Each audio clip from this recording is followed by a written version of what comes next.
မျိုးသမီးဟာစွပ်ပြုတ်ကိုတငုံပဲတောက်လိုက်ရသေးတယ်ဘေးနားကအစီခံမလေးကတော့အောင်နိုင်သူတယောက်လိုကြည့်နေခဲ့တယ်ဘာလို့လဲဆိုတော့သူမကစွပ်ပြုတ်ထဲမှာအစိတ်ခတ်ထားပြီးသားမှုပါဒါပေမဲ့သူမရဲ့ပျော်ရွှင်မှုဟာစက္ကန့်ပိုင်းပဲခံခဲ့ပါတယ်အမျိုးသမီးဟာသူမရဲ့လက်ကွက်ကိုနေရာတင်ဖော်ထုတ်လိုက်ပါတယ်စစ်သူကြီးတယောက်အတွက်တော့ဒီလိုအောက်တန်းစားအစီအစဉ်မျိုးကဘာမှမဟုတ်ပါဘူးသူမရဲ့ကြောက်မဖွယ်ကောင်းတဲ့အကြည့်တွေကြောင့်အစီခံမလေးဟာထိတ်လန့်တုန်လှုပ်ပြီးထွက်ပြေးခဲ့ရတယ်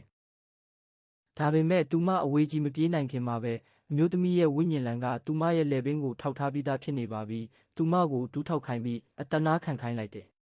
တကယ်တော့အစီခံမလေးဟာမင်းသားရဲ့မျက်နှာသာပေးမှုကိုရဖို့အတွက်ဒါတွေအားလုံးလုပ်ခဲ့တာပါဒါပေမဲ့အမျိုးသမီးကတော့မင်းသားကိုလုံးဝမချစ်ခဲ့ပါဘူးနိုင်ငံတစ်ခုကြာငြိမ်းချမ်းရေးအတွက်ပဲဒီလက်ထပ်ပွဲကိုသဘောတူခဲ့တာပါသူတို့စကားပြောနေတော့မှပဲနောက်ထပ်အစီခံတယောက်ကရုတ်တရက်တိုက်ခိုက်လာပြန်တယ်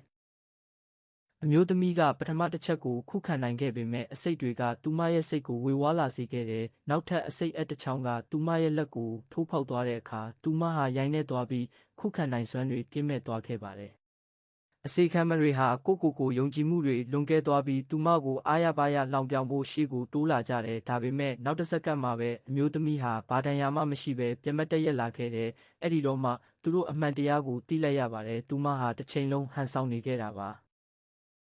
စစ်တလင်းမှာတိုက်ပွဲဝင်ခဲ့တဲ့စစ်သူကြီးတယောက်အတွက်သူတို့ရဲ့အပေါ်စားလက်ကွက်တွေဟာလုံးဝအရေးမပါပါဘူးသူမဟာလက်ထဲကအစိတ်အပ်ကိုဆွဲထုတ်လိုက်ပြီးရှေ့ကိုဖြည်းဖြည်းချင်းလှမ်းလာခဲ့တယ်သူမဘလောက်အထိကြောက်စရာကောင်းလဲဆိုတာကိုအမျိုးသမီးကပြတော့မဲ့အချိန်မှာပဲ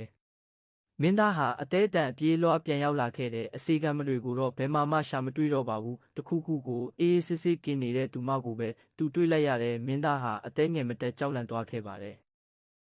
သူလှည့်ကြည့်လိုက်တဲ့အခါမှာတော့အစီခံမတွေအားလုံးကိုထုတ်တန်းပေါ်မှာဆွဲထားတာကိုတွေ့လိုက်ရပါတော့တယ်